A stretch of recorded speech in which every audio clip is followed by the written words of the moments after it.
दोस्तों, आप लोग देख रहे हैं सी टेक लर्निंग और आज की वीडियो में हम सीख रहे हैं अपने डाटा को मेलिंग एंड मर्जिंग करना। मेलिंग एंड मर्जिंग क्या है? आप अपने एम एस एक्सेल की एक फ़ाइल को एम एस ऑफिस के एक फ़ाइल के साथ मर्ज करना चाहते हैं, लिंक करना चाहते हैं। तो वो किस लिए लिंक करते हैं? आप अपने डाटे के ऊपर ऑटोमेट करने के लिए, अपने डाटे के ऊपर कुछ प्रोसेस करने के लिए, या मिसाल के तौर पर आपका डाटा है उसी के ऊपर काफ़ी आप उसी डाटे को बार बार यूज़ करना है, एक ही काम उस डाटे के ऊपर करना है, कुछ चेंजिंग लेके आनी है अपने। तो उसके लिए आप मेलिंग एंड मर्जिंग का प्रोसेस यूज़ करते हैं। या मिसाल के तौर पर ऐसे लगा लेते हैं कि आप किसी कंपनी में एक एम्प्लॉय है और आपको टास्क दे दिया गया है 100 बंदों के आपने सर्विस लेटर लिखने हैं, या फिर आपने 100 बंदों के एम्प्लॉयमेंट लेटर लिखने हैं, अपॉइंटमेंट लेटर लिखने हैं। तो अपॉइंटमेंट लेटर लिखने के लिए आप उसको 100 बंदे के अगर आप एक एक करके हर एक बंदे का डाटा डालकर हर एक अपॉइंटमेंट लेटर अलग से लिखेंगे, आपको तकरीबन 3 से 4 घंटे लग जाएंगे। अब इसी काम को हम मेलिंग एंड मर्जिंग के प्रोसेस से तकरीबन 15 मिनट से भी कम के टाइम में कर सकते हैं। तो इसके करने के लिए हमें क्या क्या चीज़ें चाहिए? हमें सबसे पहले एक अपॉइंटमेंट लेटर टाइप कर लेना है अपने एम एस वर्ड के अंदर, और दूसरी तरफ हमें अपने एक्सेल के अंदर उन जितने एम्प्लॉयज़ को आप अपॉइंटमेंट लेटर लिखना चाहते हो, या फिर अपने सर्विस लेटर लिखना चाहते हो, या फिर बोनस लेटर लिखना चाहते हो, कुछ भी लिखना चाहते हो, उनका डाटा आपके पास एक्सेल शीट के अंदर सेव होना चाहिए। अगर नहीं है तो आपने वो डाटा पहले बना लेना है एक्सेल शीट के अंदर। जैसे कि अब मैं बनाने लगा हूँ, 10 बंदों को अपॉइंटमेंट लेटर देना है और मैं उसे ऑटोमेटिक तरीके से मेलिंग एंड मर्जिंग के तरीके से बनाने लगा हूँ। तो सबसे पहले मैंने यहाँ पे अपॉइंटमेंट लेटर लिख लिया एम एस वर्ड के अंदर, और दूसरी तरफ मैं आपको दिखा देता हूँ, मैंने 10 बंदों का डाटा भी स्टोर कर लिया एक्सेल की शीट के अंदर। तो ये 10 बंदों का डाटा के अंदर क्या क्या? Employee name, company name, post name, manager name, salary और डेट ऑफ ज्वाइनिंग। ये चीज़ें मैं शो कराना चाहता हूँ लेटर के ऊपर, तो मैंने ये चीज़ें लिख ली। अगर आप लेटर के ऊपर कुछ और भी ऐड करना चाहते हो, वो डाटा आपको यहाँ पे लिखना पड़ेगा। तो इसके बाद अब मैं आ जाता हूँ अपनी ऑफिस की फ़ाइल के एम एस वर्ड की फ़ाइल के ऊपर, और यहाँ पर आके आपने देखना है सबसे पहले आपको नज़र आ रहा होगा ऊपर सेकंड लास्ट है मेलिंग, इसके ऊपर क्लिक करना है। उसके बाद आपने सेलेक्ट रेसिपिएंट, इसको सिलेक्ट करना है। इसके बाद वो पूछ रहा आपने टाइप अ न्यू लिस्ट, आप एक्सेल की न्यू फाइल बनाएंगे या आपने बनाई हुई है पहले की? तो मैंने बनाई हुई है, तो मैं करूँगा इसे दूसरे नंबर वाला option, use an existing list. तो यहाँ पे आके मैं सिलेक्ट करूँगा। तो मैंने सेव की थी डेस्कटॉप के ऊपर अपनी फ़ाइल एक्सेल वाली, तो एम्प्लॉय रिकॉर्ड वाली ये वाली फ़ाइल मैं ओपन करूँगा, ओके करूँगा यहाँ पे आके। तो ओके करने के बाद अब ये इसके साथ मर्ज हो गई है मेरी फ़ाइल। अब वो कह रहे हैं अब आप अपना डाटा तमाम डाल सकते हो।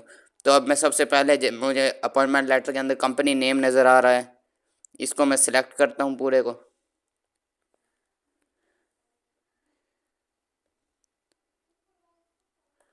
इसको सिलेक्ट करने के बाद आपने ऊपर जाना है इंसर्ट मर्ज फील्ड, इस जगह पे क्लिक करेंगे। जैसे ही आपको नज़र आ जाएगा आपने कंपनी नेम कहाँ पे लिखा था, सेकंड वाला ऑप्शन मेरे पास नज़र आ रहा है, इसके ऊपर क्लिक कर दूंगा।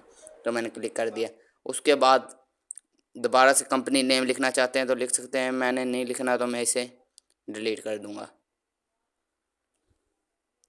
एक दफ़ा लिखा रहेगा और एक दफ़ा डिलीट। फिर डेट ऑफ ज्वाइनिंग आ जाता है हमारे पास। तो डेट ऑफ ज्वाइनिंग में मैंने अपने एक्सेल की शीट में लिखी थी, तो मैं इसलिए डेट ऑफ ज्वाइनिंग को भी सिलेक्ट कर लूँगा।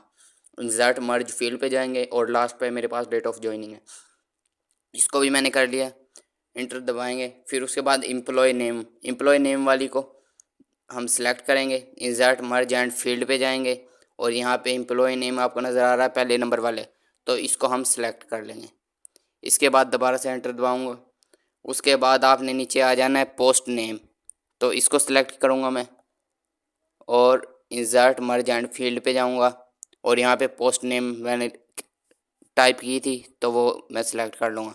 उसके बाद डेट ऑफ ज्वाइनिंग, इसको सिलेक्ट किया मैंने, इंसर्ट मर्ज एंड फील्ड पे जाऊँगा और डेट ऑफ ज्वाइनिंग दोबारा से लगा दूँगा इसके अंदर। उसके बाद तकरीबन लास्ट में मैंने मैनेजर का नाम भी लिखा था जिसकी तरफ से ये लेटर इशू किया जा रहा है। अगर किसी और का एचआर का लिखना चाहते हैं तो आप एचआर का लिख सकते हैं, सीईओ का लिख सकते हैं, चेयरमैन का लिख सकते हैं, किसी का भी आप लिख सकते हैं। तो इंसर्ट मर्ज एंड फील्ड, यहाँ पे मैंने मैनेजर का नाम लिखा है तो इसे कर लेता हूँ। उसके बाद दोबारा से कंपनी वाला नेम मैं करूँगा, इंसर्ट मर्ज एंड फील्ड, और दोबारा से कंपनी का नेम डाला और ये मेरा तकरीबन हो गया है। अब मैं यहाँ पे आपको सबसे लास्ट में नज़र आ रहा होगा फिनिश एंड मर्ज, तो मैं इसके ऊपर एक दफ़ा क्लिक करूँगा, फिनिश एंड मर्ज। तो यहाँ पे आपको 3 ऑप्शन नज़र आ रहे हैं, edit, individual document, print document, send mail message. अगर आप मेल करना चाहते हैं तो यहाँ से डायरेक्ट कर सकते हैं, प्रिंट करना चाहते हैं तो प्रिंट कर सकते हैं, और मैं एडिट इंडिविजुअल डॉक्यूमेंट के ऊपर क्लिक करूँगा। तो यहाँ पे आके आपने ओके करना है। तो ये देखिए, अब मेरे पास 10 बंदों का डाटा था, तो 10 बंदों के लेटर मेरे पास खुद ब खुद टाइप हो गए हैं। यानी कि पहले बंदे का मैंने डाटा डाला था, लिप्टन फैक्ट्री का नाम रखा था मैंने, और उसके बाद डेट ऑफ ज्वाइनिंग लिखी थी उसकी, उसके बाद उसका नाम आ गया हमज़ा, उसके बाद dear Hamza, we are appointment you as quality checker with your effect, फिर ये डेट ऑफ ज्वाइनिंग आ गई है, फिर report on your first Ghafoor Khan, इसका मैनेजर का नाम आ गया, फिर लिप्टन का नाम, ऐसे ये पहले बंदे का डाटा हो गया। अब इसे जैसे मैं स्क्रॉल करके थोड़ा सा नीचे जाता हूँ, अगले पेज के ऊपर मुझे दूसरे बंदे का आ गया। ये देखिए अगले बंदे का आ गया, फैक्ट्री का नाम मैक्सिम आ गया, अब्दुल्ला आ गया, डेर अब्दुल्ला, फिर आगे सेम टू सेम वही चीज़ें आ गई, गफूर खान, हर चीज़। तो जैसे जैसे आपने एक्सेल की शीट के अंदर जो डालेंगे वही चीज़ यहाँ पे शो होगी। उसके बाद विकास का आ गया है, जैसे कि इंडस कंपनी आ गई है। उसके बाद हम नीचे आते हैं, चौथे बंदे का डाटा आ गया है, डेर फराज आ गया है, और टपालदानेदार की कंपनी का इसके अंदर मैंने डाला था नाम।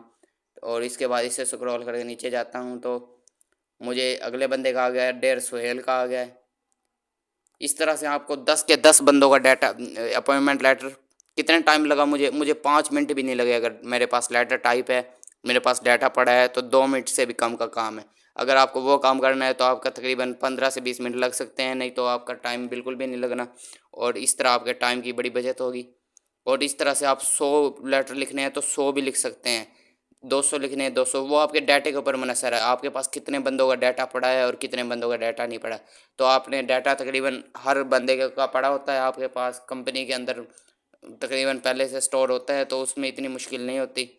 तो इसी तरह आप सर्विस लेटर लिख सकते हैं। वो सर्विस लेटर आप टाइप करेंगे, उसके अंदर क्या क्या चीज़ें आपने डिमांड की हैं वो लिखेंगे उसके अंदर, और वहाँ से जाके हम इंसर्ट मर्ज पे जाएंगे और मर्ज कर देंगे उसे।